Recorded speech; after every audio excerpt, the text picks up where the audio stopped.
என்ன பண்ணிட்டு இருக்க? நீ ஆண்டி எதுவும் தொந்தரவு பண்ணல? தொந்தரவா?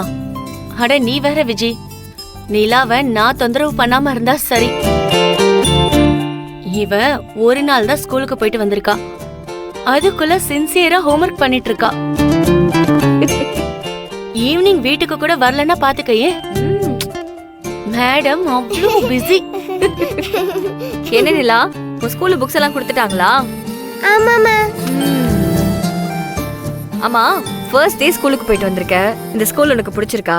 ஃப்ரெண்ட்ஸ் எல்லாம் பிடிச்சிட்டியா? ஸ்கூல் சூப்பரா இருக்குமா, எனக்கு ரொம்ப பிடிச்சிருக்கு. நீங்க வாங்கி கொடுத்த சாக்லேட்டை என் கிளாஸ் ஃப்ரெண்ட்ஸ் எல்லாருக்கும் கொடுத்தேன். எல்லாருமே ஃப்ரெண்ட்ஸ் ஆயிட்டாங்க. அதானே, உன் கூட யாராவது ஃப்ரெண்ட்ஸ் ஆகாம இருப்பாங்களா? இருக்காங்கம்மா. ஆனா என்னடி சொல்ல வர? கிளாஸ்ல ஒரு பையன் இருக்கான். முத நாளே அவனுக்கு எனக்கு முட்டிக்கிச்சு.